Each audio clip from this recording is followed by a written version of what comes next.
Hi, I'm Mal from the Money Study, bringing you another episode in our You and Your Superannuation series, up to episode number 4. This one's all about those government super co-contributions, which you may or may not be eligible for. Before we kick off with the details, there's my disclaimer. It's all about information, it's facts and figures, it's not advice. It's just simply here to help you learn more about your super. Okay, the government super co-contribution has been around a while. It used to be more generous. Years ago, they used to give you $1,500 if you put $1,000 into your super fund. They then changed it later on to matching it. So you put in $1,000, they'd give you $1,000. And now it's got down to the point where if you put in $1,000, they will give you $500, providing you are eligible. The whole idea of the scheme was to encourage people on low incomes to effectively encourage them to put more money into their super fund, because people on low incomes do find it exceedingly difficult to find spare money to put into their super, and so this was the government said, okay, we need to encourage them to do so. There is a income test there effectively. So if you earn less than $43,445 from all of your assessable income, 43,445, you put in $1,000, they will indeed give you $500.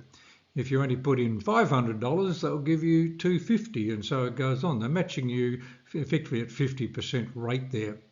Now, if you earn up to $58,445, you'll get something for your money. It's like a sliding scale. So it cuts out completely. If you earn more than $58,445 and you make a contribution to your super, then no, you will get no co-contribution from the government. If you earn somewhere in between, there's a sliding scale. Down the bottom on the slide, you'll see there's a calculator you can use on the ATO website. So you can go to that calculator. You can punch in your income, give them a bit of details there, and literally it'll tell you what it will match. And so if it comes up and says it'll only match $200, well then, okay, you only need to put in $400 to get that $200. You just need to put in double whatever they are going to match based on your income there. Now, it has to be income from either employment. At least 10% of your income has got to come from either employment or a business that you're doing. All the income can't be from investment. It's got to be some income there that you've earned by working.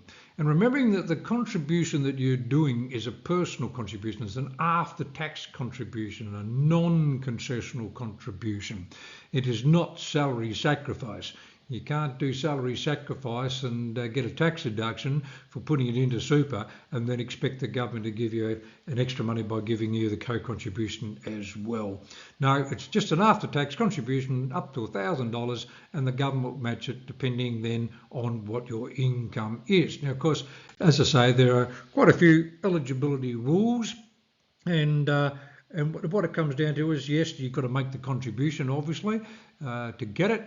You need to satisfy either that income threshold that we talked about or the eligibility work situation there, with 10% of your income coming from either employment or running a business.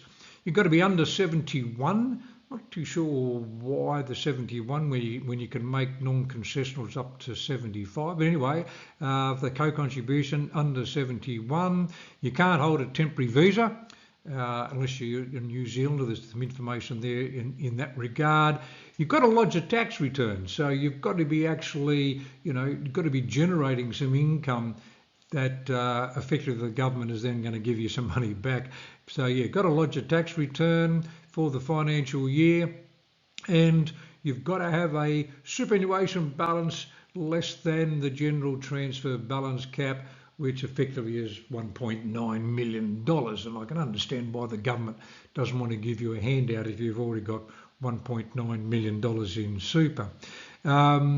And of course, you haven't contributed more than the non-concessional cap, which is the $110,000 a year or the $330,000 cap. So a few restrictions there. Most of them make make a fair bit of sense. So really what it comes down to is if you're a lower income earner, you can afford to find some money, you put it in after tax, the government will give you the handout. Now there's no paperwork required for this. It literally happens automatically in the regard that what happens is that the super fund report to the tax department contributions.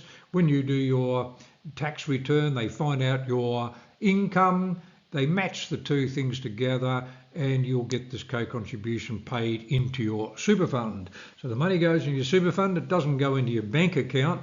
So yes, you've locked up the $1,000 you put in, and of course the $500 benefit that you may get, that's also being locked up until you can access this money at a later date. So, yep, if you are earning too much money, you might want to think about your children in this regard. If they're just starting work, and lower income, and it could be a good way to sort of encourage them to look at what super is all about by explaining that you'll put $1,000 in for your children. Very generous, but if you can afford to do it, I think they'll certainly love you in years to come. But by seeing $1,500 extra going into their super in those early years compounding.